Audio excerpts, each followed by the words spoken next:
Okay, class!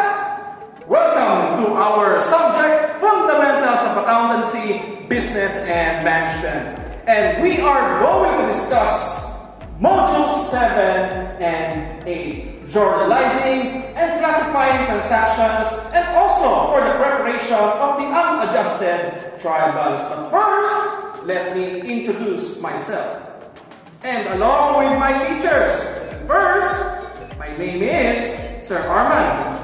And this is... And I am Mr. Adam Casino. And this is... Sir G. And we are together the teachers for the Fundamentals of Accountancy, Business and Management. Alright! So before we start solving the problem on the board, this video is purely intended for those who cannot attend the synchronous classes. For the concepts that we discussed in the synchronous classes will also be discussed on this video. So for those who already attended the synchronous class, this will be your supplementary activity. So again, we're going to discuss modules 7 and 8. Okay, interactive discussion. Okay, so if you are going to look at our module, yung napakahabang problem, okay, nandito po si Ellen Almoro, okay, a painting contractor during the month of April, completed the following transactions. Okay. So it started on April 2. Okay, it says here, okay, again, before I start reading the transaction, don't forget mga anak, okay? Before you analyze the transaction, always think that you are always, okay, on the mindset of being the business owner. Okay? Always think that you are the entrepreneur. Always think that you are the businessman. Always think that you are the owner of your business. Okay? And second, okay, to analyze a few moments later. Second, okay, is you should be always thinking what is the activity of the owner. Okay, so to analyze the problem, okay, the transaction, okay, what is the activity of the owner? Okay, di ba sa ating module, tinuruan ko na kayo kung paano makita yung activity of the owner. O ano ba yung ginawa ng owner? Okay? Ano bang ginawa mo bilang isang business owner? So look at the keywords. Okay? Yung mga naka-highlight doon, i-highlight mo yung keywords doon. Ano ba ang ginawa ng owner? Okay? Okay, so let's start. So, it says here, Ellen Almoro is a painting contractor. During the month of April, completed the following transactions. Okay? So, nagsimula po yung transaction noong April 2. Anong naganap ng April 2? Sabi dito, invested in the business painting equipment valued at 12,300 and placed 71,000 in a business checking account. So, what would be the entry here, mga anak? Okay, so bago muna yan. This one class, dalawang amounts po ang involved dito. So, pag dalawang amounts, dalawang object din ang involved. So, this is a cash and a non-cash investment. So, pag narinig na naman yung word na invest, okay? O, sige. We debit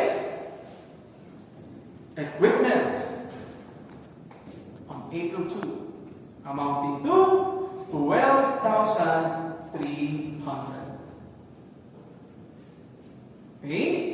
And we also debit cash amounting to 71,000 pesos. And we will credit E. Almoro Capital. Okay, tandaan. Okay, sa amount na po na ito, ito-total po natin yung dalawa. Okay, yung dalawang debit. So, 12,300 plus 71,000 equals 83,300. Parang wait, hindi pa nagtatapos dyan mga anak. Okay, for those who cannot attend the synchronous class, this is for you. Aside from the entry, ito po yung makikita po ninyo normally sa books. Okay? Debit and credit lamang, mga amounts po niya.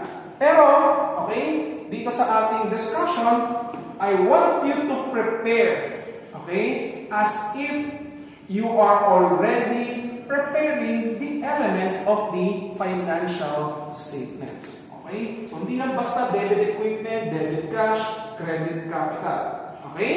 So, sir, okay, so equipment, ano ba yung equipment na yan? Asset ba yan? Liability ba yan? Equity ba yan? Lagay natin dyan. Asset yan. Okay? So, asset. Teka lang. Okay? So, asset po yan. Hindi pa tayo tapos dyan. Alam mo ng asset account yan, class. Okay? Pero, balikan mo si dealer concept po natin. Di ba? Si DEA, di ba asset yan? Anong normal balance ng asset? Di ba on the debit side? So, asset increase. Okay? Ayan. Asset increase. Di pa tapos yan. Asset increase. Going to the statement of financial position, one of the elements of financial statements. Okay? Ano ba to? Current ba to or non-current? Of course, equipment is a what? Non-current asset. Okay? Next. Cash. 71,000. Debit cash. Ano ba yan? Di ba asset yan? Sige, asset ulit. Asset increase. Okay? 71,000. Okay? Current asset po ang cash. Alright? So, current asset. And kay E. Almoro Capital, okay? Lagay natin dyan, equity increase. Anong klaseng equity account po yan si Capital? Teka, tingin muna dito. Di ba ang category ni Capital, di ba? Ang component ni equity, di ba yan? 4, capital, drawing, income, and expenses. So specifically, this capital account is a direct increase in your equity account. So capital increase. Ayan. So, ganyan po ang gagawin po. Ganyan po ang ating gagawin, ha? So, for the T account. Okay. So, Sir James here will prepare for the T account. Okay. So, for the debit, cash. Sulat po natin. Okay. Sa gilid, on the left side, April 2, 4-2. Or April 2. Okay. 71,000. And the painting equipment, okay,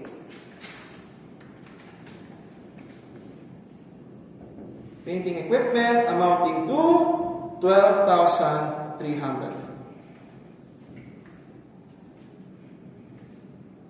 Okay.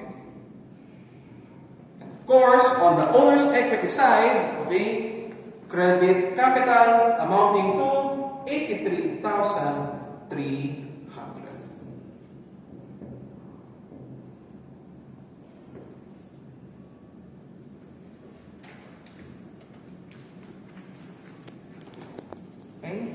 So, yun.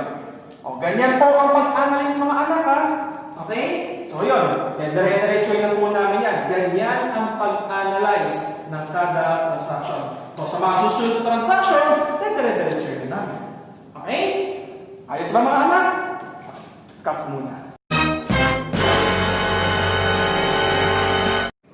On April 3rd, acquired a service vehicle costing 80,000 pesos.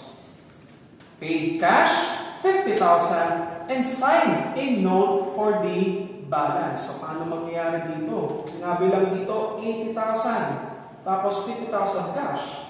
And signed a note for the balance. So, sige, gawin na natin. With debit. On April 3rd, service vehicle. 80,000 pesos. Asset increase. Saan ko kayo, sir? Yes, sir. Non-current asset. Okay, so ganyan na. Diretso na mga anak. Okay? And we debit, we credit cash. 50,000 pesos, credit cash. And the remaining balance, okay? The balancing figure, credit notes payable, 30,000 pesos. So another compound entry. So, mangyari dyan, guys, asset decrease. Okay, nag-decrease ang current asset. And we also increase the liability.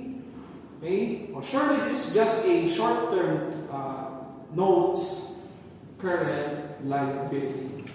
Okay, so for the T account, okay, so service vehicle. Ayan. Service vehicle, okay, amounting to 80,000 pesos, okay, and credit cash 50,000 pesos, and on the liability side, we credit notes payable 30,000 pesos. So again, mga anak, okay? So pinagsasabay na po natin ang journalizing and classifying. So we're not done yet, okay? So next, on April 4, purchase painting supplies on account for 3,200. Okay? So we debit painting supplies.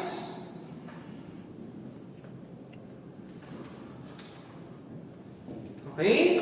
So, take note mga anak ha. On account ito. This is on account. Okay? Amounting to 3,200. So, ang instance nito, okay? Si owner ang bumili. Okay? And you will credit accounts payable. Okay? So, huwag niyong kalimutan mga anak, yung yung analysis part natin, di ba? Painting supplies, asset increase, okay? Current asset din po, yung painting supplies, and of course, liability increase, current liability ang accounts payable. That is an absolute rule. Okay? On this side, Sir James will prepare for the T account. Okay, debit painting supplies. Okay, so on April 4, 3,200. Okay, and also credit on April 4. Okay, accounts payable. Again, on account, on daan. Okay, there will be two instances. Okay, it's either on the buyer's perspective, just like this one, accounts payable, or on the seller or the service provider's perspective, accounts receivable. Okay, next transaction.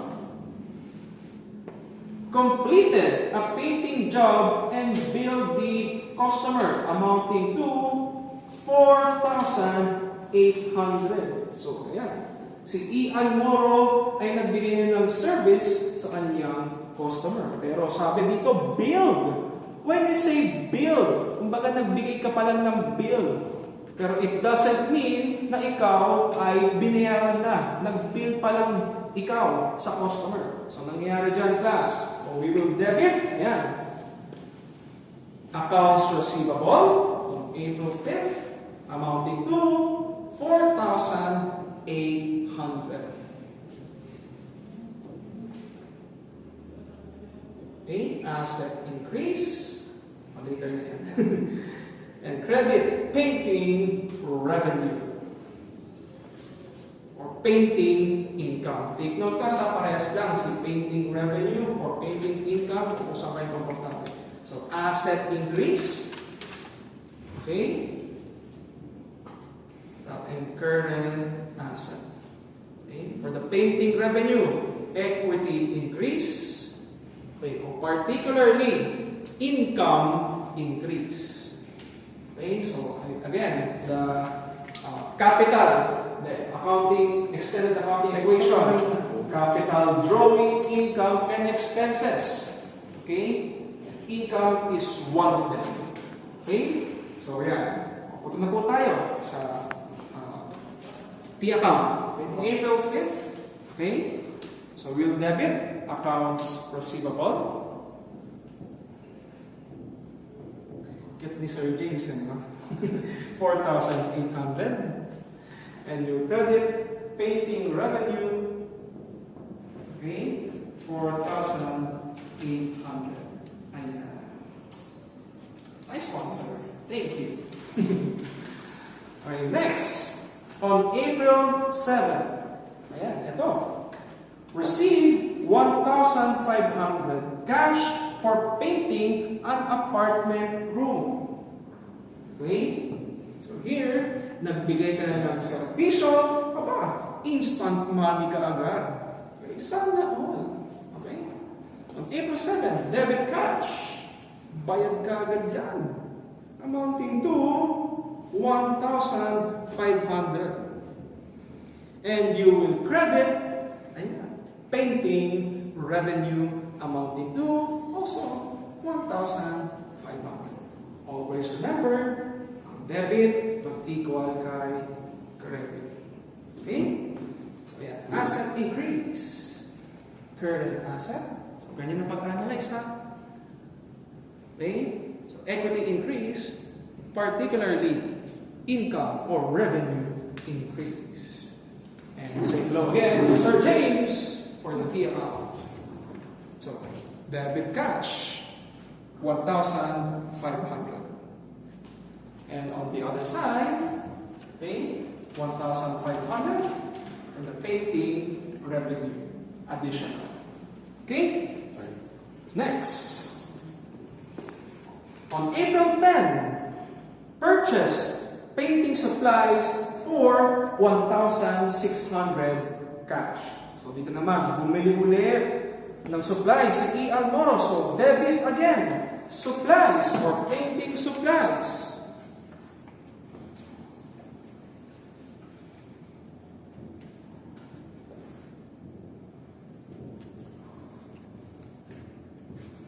$1,600. Okay, and credit cash amounting to 1,600.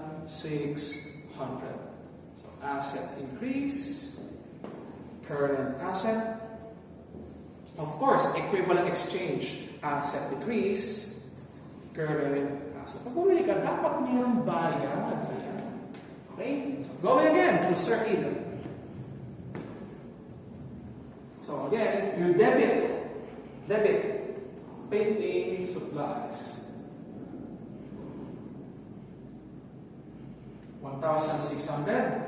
And also on April 10, you credit cash. Okay. All right. Thank you, Sir Ethan. Next, on April 11, so receive 4,800,000 check from the customer billed on April 5. So this transaction class is related to the April 5 transaction. Ano nga ba nangyari ng April 5? Nagkaroon ng accounts receivable. Si customer ang may utang. At ngayon, naningil na si E. Almoro and debit cash amounting to 4,800. And you will credit accounts receivable. Wala nang utang si customer noong April 5. Okay? So, asset increase, current asset, asset decrease, of course, it will also decrease in current asset. Okay? So, for the D account, nangyari, 4,800. Okay? For the cash. And for the account receivable, ayan, 4,800. Ganyan ang mangyayari. Okay? So, hindi pa tayo tapos dyan. Okay? So, next. On April 12, okay? Paid 4,000 for an insurance policy for a 1-year coverage. Okay? So, we will tackle this more kapag napunta tayo sa adjusting entries. Pero for now, okay, tandaan nyo itong entry na ito. We debit prepaid insurance on April 12. Okay, on April 12, okay, we debit prepaid insurance.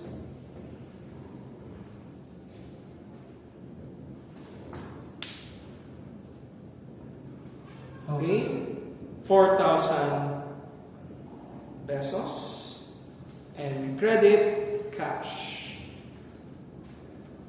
Okay, so the debit prepaid insurance account, we will discuss that further when we reach adjusting entries. But for now, tandaan ninyo, that is an asset increase. Okay? Asset increase. Okay? Current asset. Asset decrease. Of course, it's also a decrease in the current asset. Okay, next. Right. Next. On April, not yet. The P account. Sorry, sir. So, debit prepaid insurance for 4,000 pesos and decrease in cash, credit cash, 4,000 pesos. Alright. Okay, next. On April 13, billed a customer 6,200 for a painting job. So again, another billing to a customer. So you debit accounts receivable. Okay.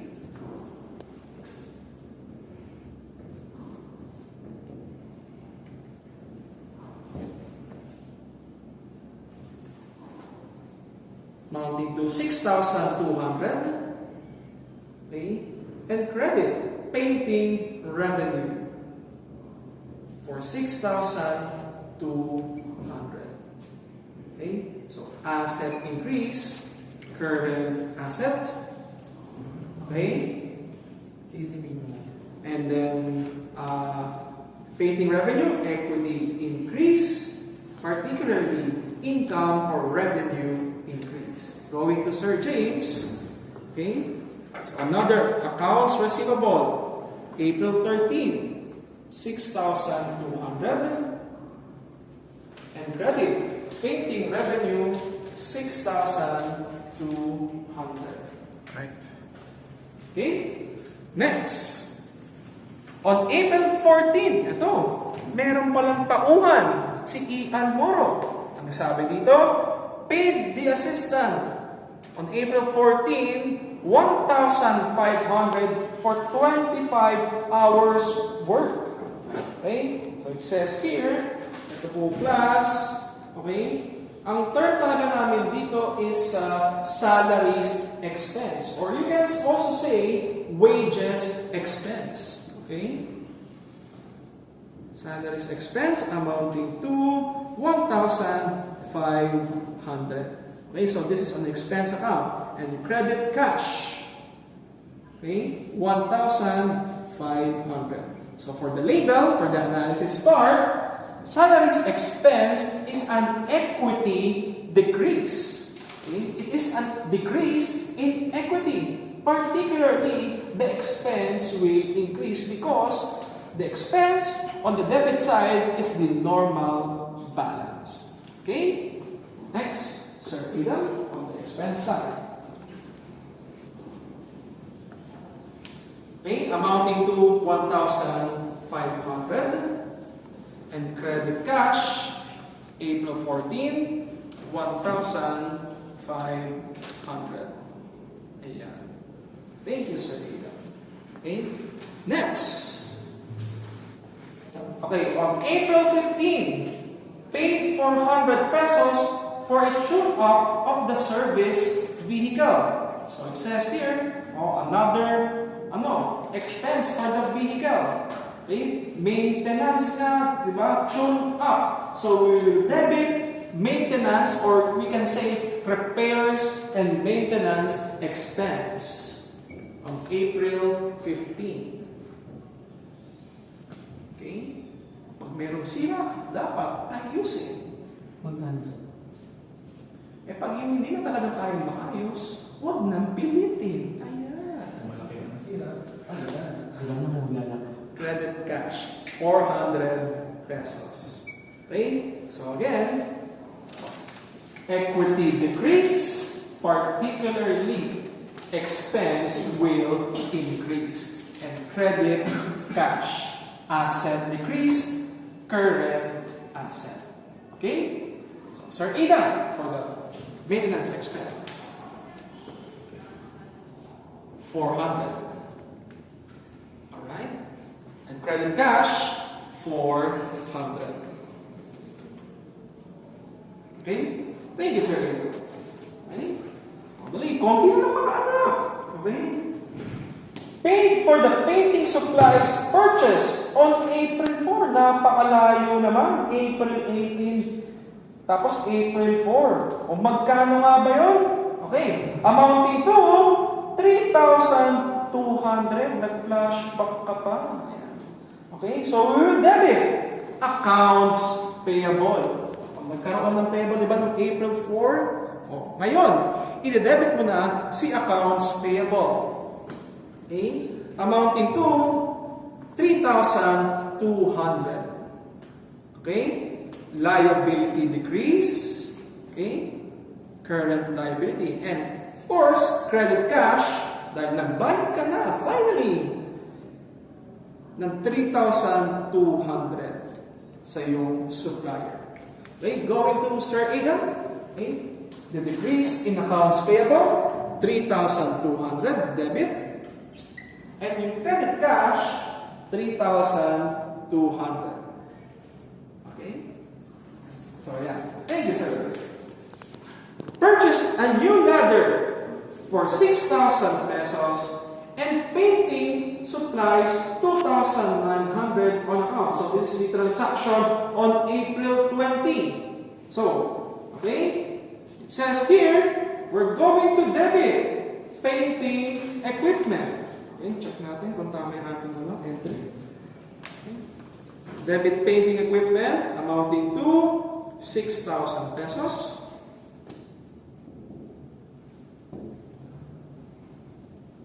And also debit, ayan, painting supplies. So another compound entry. Okay? So dalawa ang binili. Tapos sabi pa rito, on account. Parehong utang. Ay, naku, na lang utang. The supplies cost 2,900. Okay? So, yeah. And credit accounts payable.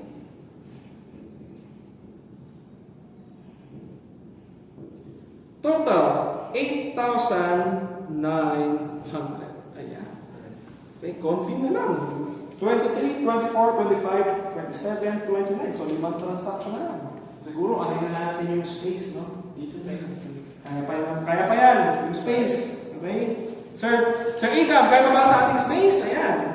Painting equipment amounting to 6,000 peso. Okay? Painting supplies debit, 2,900. Okay? Accounts payable, additional, 8,900. Alright. Thank you, sir. Alright, next. Receive a telephone bill for 600 due next month. Okay? So, ito na po yung ating mga utilities. Ito yung mga ating usual na mga gastusin. Okay? So, debit. Ayan. Ano ba to?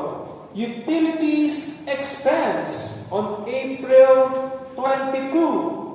Okay? Kasya pa yan, sir. Pagkasyahin natin. Naku, si sir, yung marker, on April 22, debit utilities expense, 600 peso. Okay? 600. Okay? And credit. Ayan. Ito yung natawag nating utilities payable. Kasi nakabill pa lang, hindi mo pa binabayaran. Later on, we will emphasize this in the adjusting entries. Okay, but for now, Sir Adam.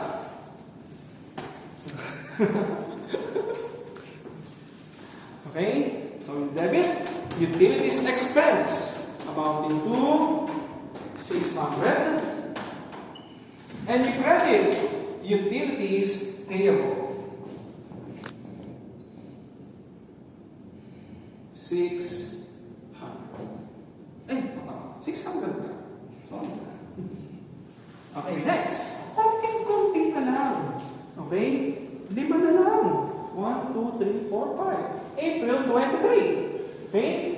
Receive 3,300 in cash from the customer bill on April 13. So, flashback. Noong April 13, nagkaroon ng receivable. Pero, magkano nga ba ang binayad? Okay? 3,300 muna. So, hindi pa buo. Okay? Noong April 23. Ayan. Okay? April 23. Debit cash. Okay? April 23, debit cash, 3,300. Okay, malapit na mga anak. 3,300 and credit accounts receivable. 3,300. Okay? Alright, so asset increase, asset decrease. Okay, so parang current asset. Okay, equivalent exchange. Okay, next. Sir Adam. April 23. Okay? I think mas malawak pa dapat sir yung space yung ano. Lagay mo dun sa taas ni April 11. Para mas malawak. Okay. April 20. April 23, 3,300. Accounts receivable. Okay, credit, 3,300. Okay?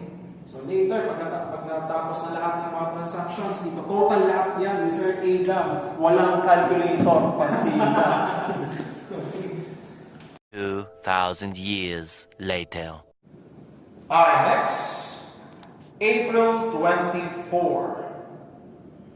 Transferred 3,000 pesos to a personal checking account. Okay, so this is a drawing account. So this is the reverse of the investment. Okay? So pag investment, pasok. Okay? So this time, sabi dito, I know, personal checking account. Nilabas mo yung 3,000 sa business account at ipinasok mo naman this time sa personal checking account.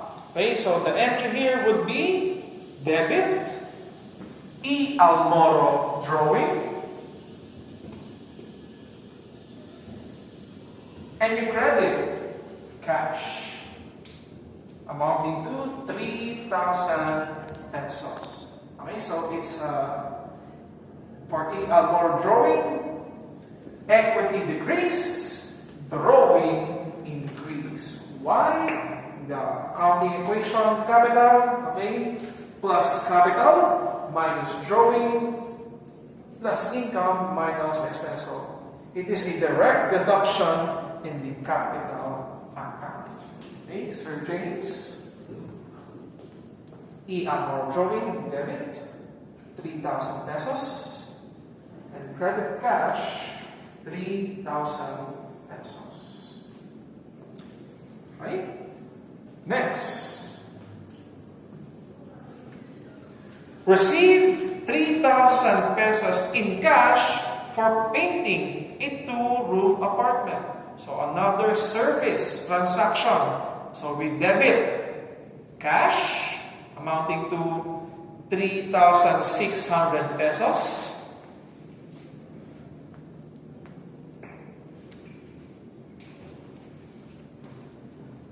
And we credit, okay, painting revenue, 3,600 pesos. Okay, so alam na natin kung paano yung mga cycle. Okay? So for the ledger, the account, April 25, 3,600 cash. And for April 20, painting revenue, 3,600. Okay. Next, dalawa na lang. Okay? So on April 27, paid 2,000 pesos on the note sign for the service vehicle. Okay? So this is the payment for the promissory note. Okay? So we debit notes payable amounting to 2,000 pesos. And we credit cash for 2,000 pesos. Ayan. For the ledger, the account, notes payable.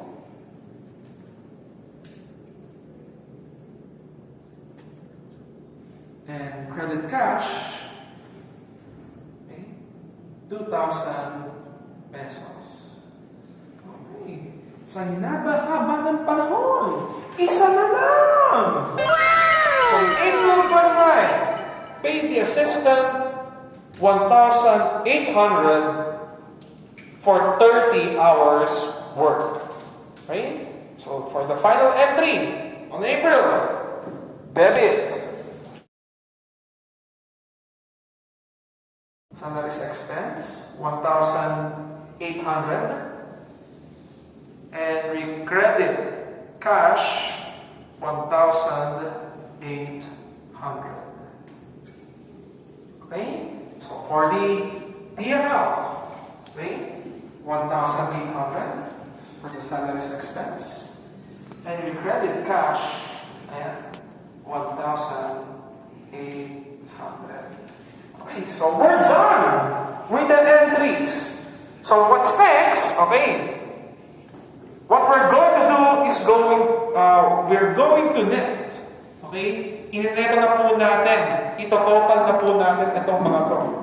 Itong mga ating mga accounts. No? So sige, let's start first with cash kasi ito yung pinakamahaba. Okay? Sir Adam? And I think we need the calculator. 16,700. Okay, so, I think may amount na dyan. No? Okay. So, yeah. So, what we're going to do here, mga anak, ang gagawin natin, for the total, okay, i-add natin yung total debit at i-minus natin sa total credit. Okay? So, dito, since this is an asset account, we're going to add 71,000, 1,500, 4,800, 3,300, and 3,600. Okay? Less or minus 50,000, 1,600 minus 4,000 minus 1,500 minus 400 minus 3,200 minus 3,000, 2,000, and 1,800. So, ang total po niya, ang net amount niya is, how much? Balance is 16,700. Right? So, that's the first. Next, for the painting equipment, 12,300 plus 6,000. Total yan, mga anak, ay 18,300. Okay? Next, service vehicle. O, isa lang naman yan. Okay? Ang total niya, 80,000 pesos. Okay? O, for the painting supplies, 3,200 plus 1,600 plus 2,900 and total is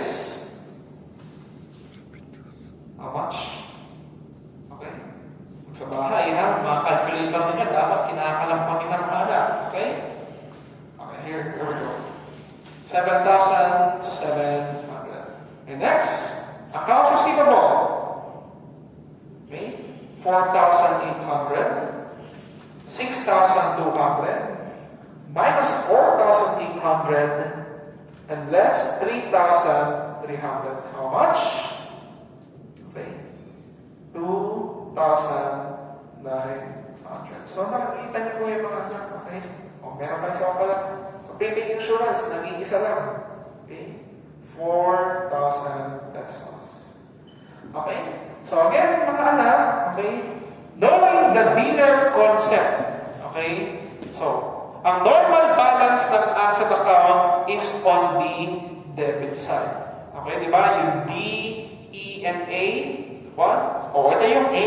Yung asset. Mapansin mo, lahat ng total ng asset is on the left side because the normal balance of the asset account will be on the debit side. Diyan niyo po yung nilalagay. Alright? Clear na po tayo dyan? So let's move on to the liability account first. Okay? Liability account. Oh. 30,000. Okay, so liability account, ano ang normal balance ulit po niyan mga anak? Okay? Di ba on the credit side? So, ang gagawin natin dito, dapat si liability nasa right side yung kanyang balance. Okay? So, 30,000 minus 2,000, okay? 28,000. Okay, notes payable. Right? So, take note. And for the accounts payable, okay? So, 3,200, okay, plus 8,900, minus, okay, debit accounts payable na 3,200. So, ang total po niyan mga anak, okay, ay 8,900. Okay? So, for the April 22, okay, total lang yan is 600 dahil isa lang naman siya. Alright? Okay, for the revenue.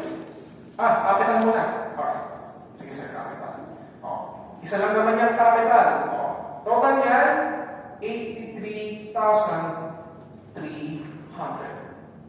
Okay? Then for the drawing, bakit naka-debit ang drawing? Debit side, di ba sabi sa dealer? Ano nga ulit?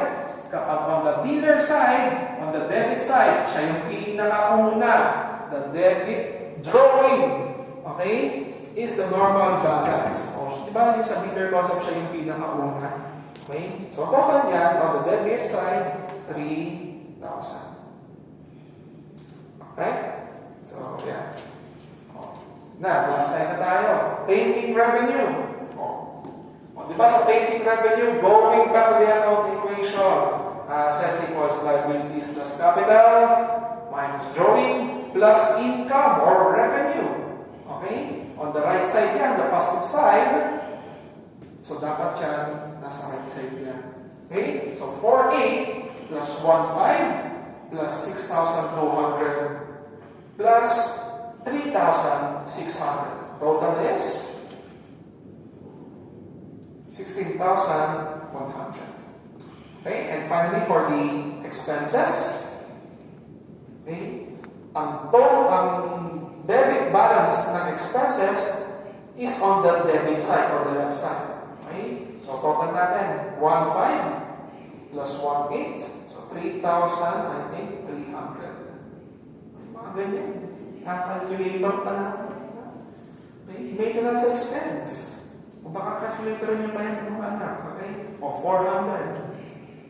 And finally, ayan. Okay? Utilities expense, 600. Okay? Tapos sa pa tayo dyan mga anak? Okay? Hindi pa. Okay? Actually, matatapos na. Okay? So what we're going to do is we're finally going to prepare the unadjusted trial balance. So, sige, I think I'll be taking the floor na. Okay, thank you, sir. Okay, tapos burahin natin. A few moments later. So, we are now on the final part of our modules 7 and 8. So, we are now going to prepare for the unadjusted trial balance. Okay? So, sa pag-prepare ng unadjusted trial balance ng anak, dapat meron tayong header tulad nito. Okay?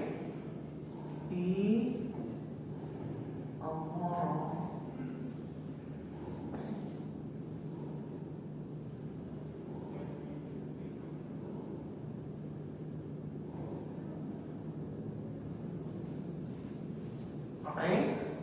So, syempre, yung una-muna, yung owner of the business. And then, the second header, unadjusted trial balance. So, this is the first part of our summarizing part. Okay? As of, sa baba niya, pangatlong header, yung date, April 20, sabihin natin 2020. Okay?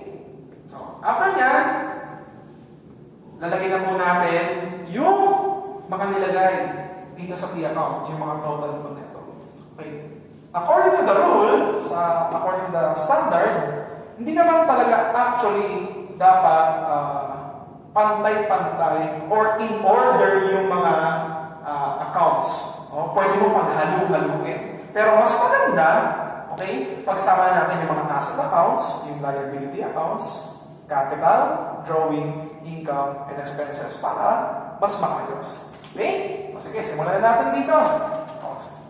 So, starting with the cash account. Okay? So, magkano yung cash account natin? 16,700. Okay?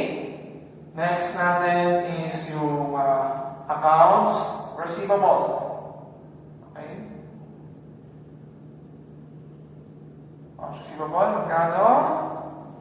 2,900. Okay?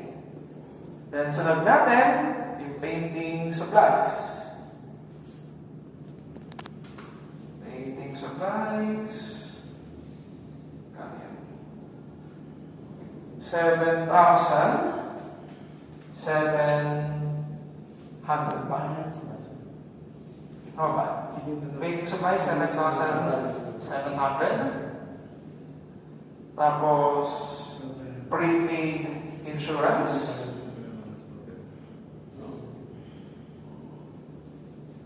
Okay? 400. 4,000 ba? 400. Ay, pala, 4,000. Sorry. Okay? Next natin is, ay, naka-apat tayo. Cash, account receivable, prepaid insurance, painting supplies. So, equipment na lang. Painting equipment. Painting equipment. Kung mapansinin yung mga anak, yung ginagawa kong presentation, inaayos ko siya into current and to non-current assets. No? So, as if you're already preparing the statement of financial position. No? Okay? Painting equipment, 18,300. Okay? Service vehicle, okay? 80,000. So, bago tayo mag-move on, bilangin na natin. Kung nasulat natin lahat ng asset accounts. 1, 2, 3, 4, 5, 6. 1, 2, 3, 4, 5, 6. Okay, let's move on. Okay? Then, the notes payable. For accounts payable muna. Actually, yan naman ang pinakauna on the liability part, the accounts payable. Okay? 8,900. Medyo lumayo kasi it should be on the right side. Diba? Debit to the left, credit to the right. Pagdali ko na lang dito para hindi kayo malito. Okay? So, next. Notes payable. amounting to 28,000. Okay, then utilities payable.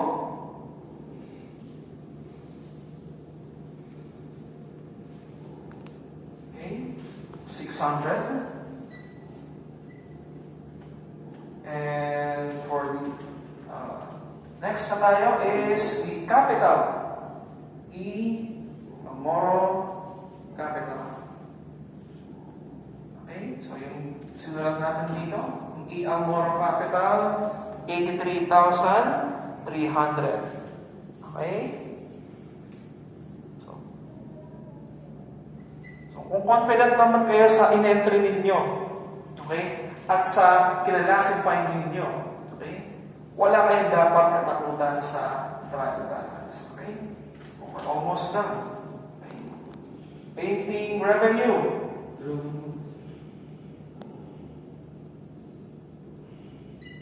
Okay, 16,100. Dali, basta. Oo nga, sir. Nakalagay dito, sir. Then, sorry. Almoro drawing. Okay. 3,000 pesos. Okay. Salary expense.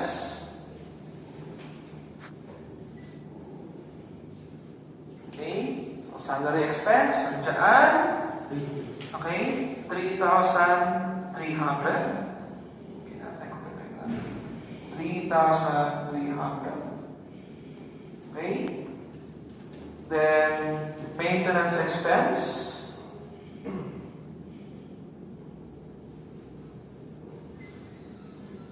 Ano? Amounting to 400. Okay. Then, finally, ayan, utilities expense. Okay? 600. Okay. So, class, tapos na. Nilagay natin lahat. Okay?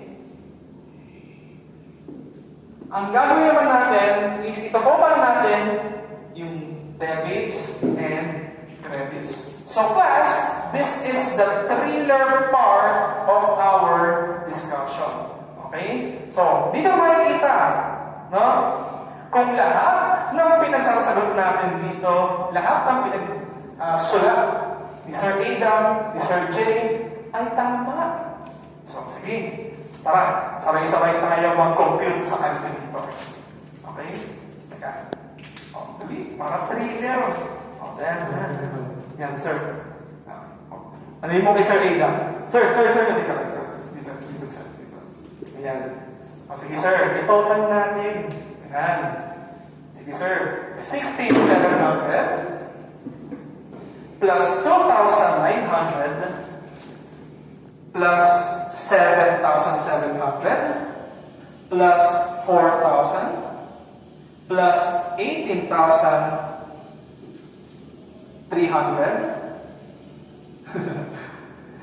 plus 8,000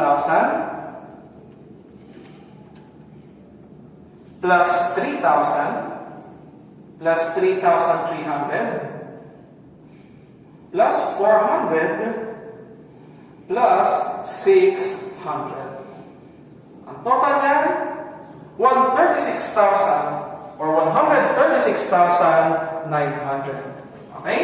O sige, sulat natin dyan, sir. 136,900. O, ito na pinaka-thriller talaga. No? O, how about on the credit side? Yan. Kinakabahan-kabahan ka na. Dum. Yan.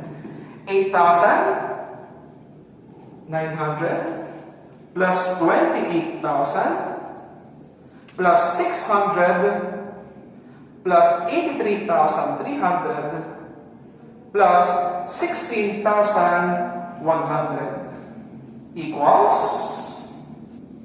136,900. Ayan. So, yun. Ibig sabihin yan, pag nagbalanse po ito, lahat ng nirecord po natin sa mga transaction ay kumpleto at nag-equal sila. Okay?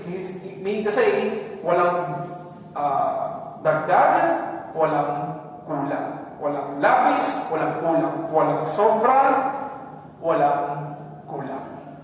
Okay? And with that, guys, yeah.